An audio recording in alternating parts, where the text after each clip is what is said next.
देश दुनिया की बाकी बड़ी खबरों के लिए बने रहिए टाइम इंडिया टीवी नेटवर्क के साथ। हमारे चैनल को यूट्यूब पे जाके सब्सक्राइब करें। साक्षी राजपूत के घर हमारी मीडिया टीम पहुंची और हमने उनसे जाना उनके जीवन सफर के बारे में। साक्षी राजपूत आज पूरे युवाओं के लिए बहुत बड़ी मिसाल है। हम आशा करते हैं कि वो यूं ही समाज में आगे बढ़ती रहे और भारत का नाम यूं ही पूरे विश्व में मनवाए। साक्षी राजपूत का स्वागत सीतापुरी वासियों ने बड़े धूमधाम से किया और एक बहुत बड़ी वेलकम सेरेमनी का आयोजन भी हुआ, जहां पे उनका रोड शो निकाला गया। संवाददाता भावना सिंह की report time India TV network के लिए। नमस्कार, स्वागत है आप सभी का टाइम इंडिया टीवी नेटवर्क में और मैं हूं आपके साथ संवाददाता भावना सिंह और आप देख रहे हैं हमारा कार्यक्रम स्वच्छ सवेरा। जी हां, इस कार्यक्रम स्वच्छ सवेरा के तहत हर हफ्ते हम आपको ऐसे लोगों से मिलवाते हैं जो न केवल समाज के लिए प्रेरणा है बल्कि युवाओं के लिए जीने का उदाहरण भी।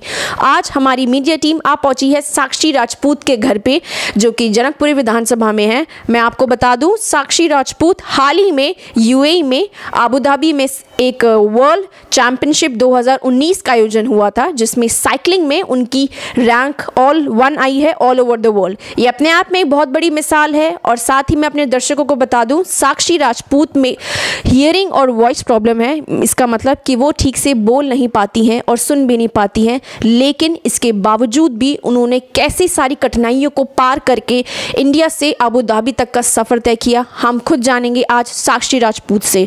और हमारे साथ हैं उनके मदर अंजू राजपूत। तो चलिए करते हैं उनसे एक खास बातचीत और जानते हैं उनके जीवन के बारे में कुछ। सबसे पहले आप सभी का बहुत बहुत स्वागत है टाइम इंडिया टीवी नेटवर्क पे।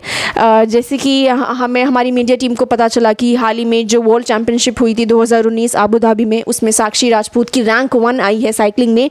तो अपने आप में ये बहुत बड़ी मिसाल है कि हमारी बीच में से उठ के हमारी बच्ची हमारी देश के लिए नाम रोशन कर रही है। तो मैम, मैं सबसे पहले मैं आपसे जानना चाहूँगी कि इस सफ़र के बारे में बताइए कि ये कितना कठिनाईपूर्ण रहा। मैं अपने दर्शकों को बता दूं, साक्षी ठीक से बोल नहीं पाएंगी, इसलिए उनकी मम्मा हमें पूरे अब तक उनकी जर्नी के बारे में बताएंगी। नहीं, इसको खेलने का शौक़ तो था नहीं, लेकिन जब से भाई मतलब उसका जीत का आया तब से इसको शौक़ हुआ है। बस इसका सिलेक्शन हो जाता है स्कूल में, मतलब साइकिल में और फुटबॉल में। तो हमने इसका साइकिल का गेम चुना था उसके लिए, और साइकिल को मतलब सबसे पहले से ही शौक़ है, शुरू से ही। और मैं आपसे जानना चाहूँगी अंजू मैम की साक्षी का साइकिलिंग के प्रति काफ़ी रुझान था। वो अभी 11वीं क्लास की छात्रा हैं आर्मी पब्लिक स्कूल में। तो कभी आपको ऐसा लगा कि आपकी बेटी ठीक से बोल नहीं पाती है, सुन नहीं पाती है, तो कहीं ना कहीं समाज ने आपको भी बहुत ताने दिए होंगे कि बेटी कहाँ इतना खेल पाएगी, उसे इतने आगे क्यों बढ़ा रहे हो?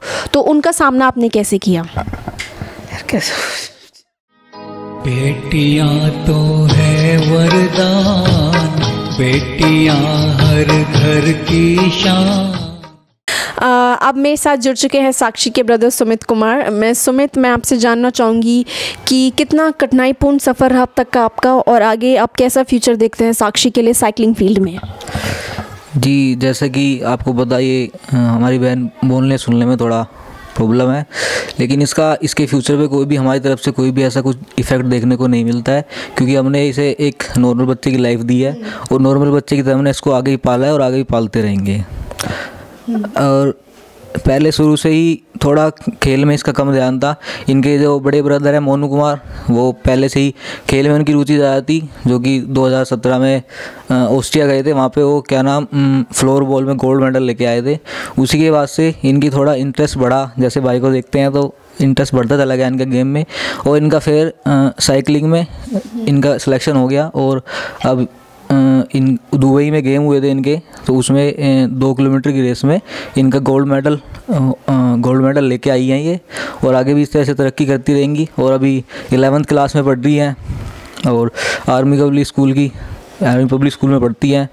और हम तो पूरी तरह से, हमारी फैमिली पूरी तरह सपोर्ट में है। कोई भी किसी तरह की, हमने अपनी तरफ से जैसे नॉर्मल बच्चों का सब करते हैं, हमने भी इसी तरह से किया है। ऐसी कोई बात नहीं है कि भाई कोई बच्चा बोलता है तो उसके लिए हम करते हैं, ऐसा कुछ नहीं है।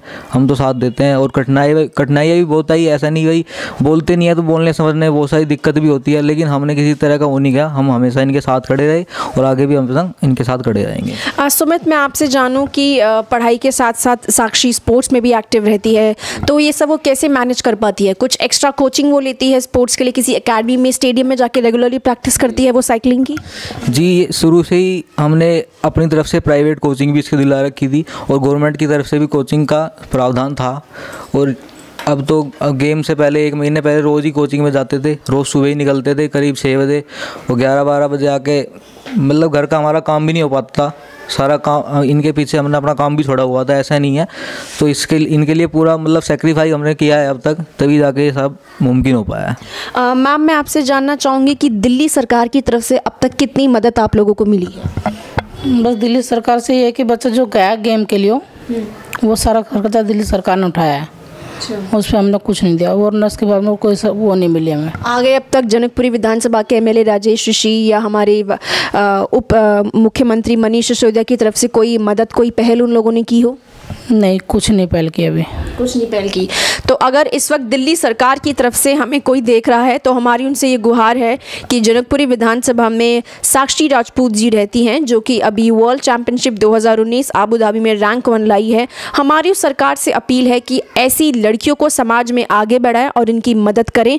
इसी के साथ मैं अब आप चलते चलते आपसे आखिरी सवाल पूछना चाहूँगी कि मैम, आप बाकी की समाज में जितनी भी लड़कियाँ हैं उनको आप संदेश देना चाहती हैं अपनी बेटी साक्षी के द्वारा? आप कैसे उनको प्रोत्साहित करना चाहेंगी अपने सपनों को पूरा करने के लिए?